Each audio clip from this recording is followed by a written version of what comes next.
Oi, gente, bom dia, boa tarde, boa noite. Sejam bem-vindos a essa aula. Hoje nós vamos falar sobre literatura, sobre uma fase de transição da literatura que até então permeava o século XIX e vamos adentrar então ao século XX. Nós vamos falar sobre o pré-modernismo, que não é uma fase literária, uma escola literária propriamente dita, mas é uma fase de transição. Por quê? Os autores desse período, que durou 20 anos, ele vai durar de 1902 até 1922, eles ainda estavam arraigados a alguns conceitos, algumas tradições, alguns roteiros que até então eram colocados em prática na literatura.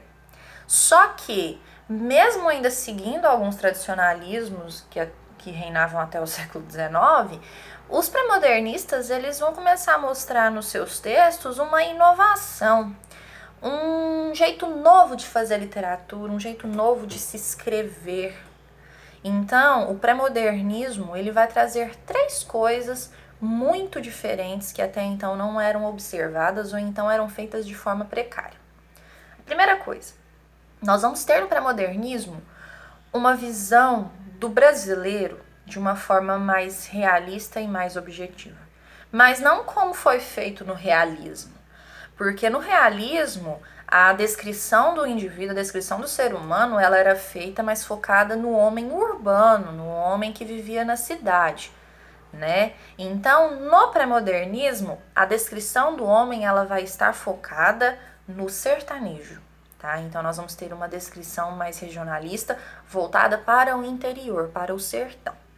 A segunda característica que a gente vai ter é exatamente essa atribuição às características brasileiras relacionadas ao sertão e ao interior. Por quê? Lá no romantismo, desculpe, a gente vai ter uma visão muito idealizada do Brasil, né? Então a gente não pode pegar como se fosse realmente uma verdade. Já no realismo, a gente de novo vai ter uma visão muito voltada para a cidade, para o homem urbano. No pré-modernismo, vai haver uma valorização do Brasil de novo, só que novamente uma valorização voltada para o interior. E não para aquele interior, nossa, que bonito, tem palmeira, ai, tem cacto, não. A gente vai ver agora como que o interior ele pode ser hostil com aqueles que vivem lá, né? A gente vai ver então um sertão que falta água, um sertão que falta comida, que força as pessoas a saírem de suas casas em busca de condições de vida. A gente vai ter um sertão que vai ter guerra, que vai ter muita gente morrendo à toa, né? Então, vai ser essa visão regionalista que nós vamos ter. A terceira circunstância do pré-modernismo, que vai tornar ele essa fase de transição e vai mostrar o que está vindo para nós aí pela frente, vai ser a questão da linguagem. Por quê? A linguagem pré-modernista, ela vai ser mais simples do que até então era usada. Por quê? A gente não vai ter agora textos voltados para o interior, para o homem simples e aqueles principalmente que não eram nem alfabetizados. Então a gente vai ter uma linguagem que representa isso. Então, nós vamos ter muitos coloquialismos, nós vamos ter muitos desvios gramaticais. Eles vão aparecer às vezes de forma sutil, mas eles vão estar lá. Algo que até então não era explorado, né? Como vocês lembram das outras escolas literárias, o rigor formal ele era algo muito presente, muito respeitado. E isso vai começar a ser burlado agora no pré-modernismo. Mas beleza. Começou em 1902. Com quem? Com Euclides da Cunha em sua obra Os Sertões. Essa obra vai ser um relato muito fiel e muito bem detalhado, só para vocês terem uma noção. Há no livro até coordenadas geográficas da região onde aconteceu a Guerra de Canudos. Isso mesmo. Os Sertões ele vai ser uma obra literária, mas de grande relevância social e histórica, porque vai mostrar como houve e como aconteceu uma das maiores batalhas da história do Brasil, que aconteceu no Nordeste brasileiro.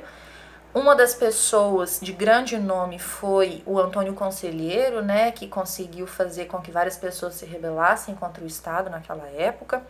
E vai ser uma obra que vai relatar como que muitas pessoas que não tinham condições nenhuma de lutar em uma guerra foram assassinadas brutalmente, tá? Então, O Euclides da Cunha, em 1902, ele vai iniciar o pré-modernismo com os sertões.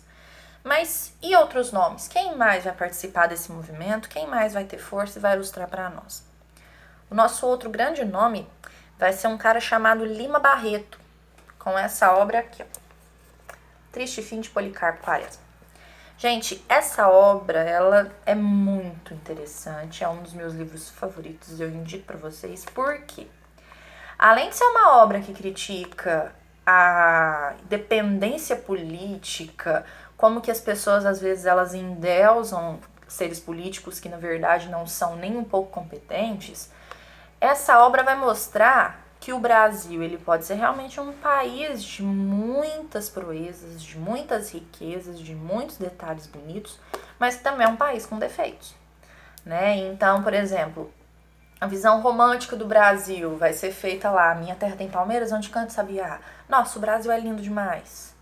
Aqui nessa obra, o Brasil é bonito, o Brasil tem riquezas, mas é um país, por exemplo, que uma pessoa que quer viver da terra, além dela ter que ter aquele trabalho todo de conseguir a terra para plantar e sobreviver, ela tem que enfrentar pragas, como por exemplo uma infestação de formigas, sabe? Coisa boba, mas que mostra a realidade do Brasil em si, certo?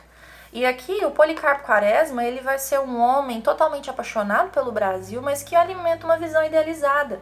E quando essa realidade, esses defeitos do Brasil são apresentados para ele, ele sofre, né?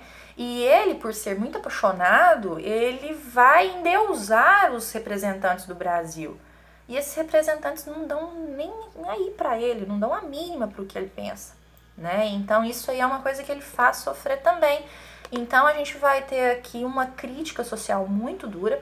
Por incrível que pareça, é um livro de comédia, sabe? Tem muitas passagens interessantes aqui. E é um livro que tem caráter autobiográfico, porque o próprio Lima Barreto, ele coloca passagens aqui de sua própria vida, tá? Então, essa vai ser a minha primeira obra para vocês. Eu dedico a leitura, indico para vocês a apreciação e vai ser o nosso primeiro representante do pré-modernismo. Que outro cara a gente vai ter? Monteiro Lobato, mas não tem nada a ver com o Sítio do Capão Amarelo.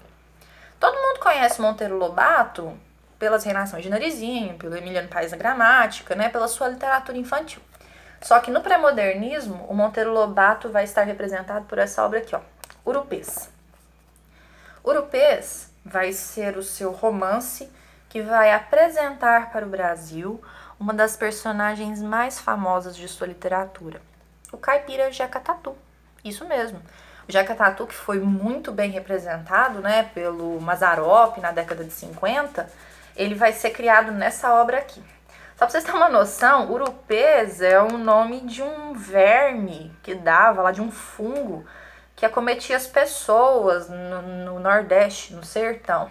Só pra vocês terem uma noção do caráter regionalista dessa obra, né? Então aqui o Monteiro Lobato ele vai mostrar como que as pessoas, elas no interior, elas estavam desiludidas porque não havia nenhuma perspectiva de mudança social, como que elas eram pobres e que por falta de perspectiva de vida, elas aceitavam aquela vidinha e levavam do jeito que dava.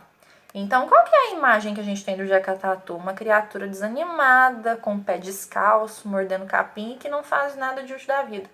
Só que o Monteiro Lobato mostra que ele não faz nada de útil porque ele não tem perspectiva, tá? Então, a gente vai ter o pré-modernismo voltado, então, para essa obra também, tá? Então, hoje eu falei de 3 obras para vocês, expliquei, então, as características básicas do pré-modernismo e lembrem-se sempre, não é uma escola literária, mas é uma fase de transição. O pré-modernismo ele vai acontecer de 1902 até 1922, março mais especificamente, que vai ser quando acontece a Semana de Arte Moderna em São Paulo. Mas isso aí já é matéria da nossa próxima aula. Meninos, espero que vocês tenham absorvido o conteúdo, espero ter falado com clareza para vocês e a gente se vê depois. Tchauzinho, viu?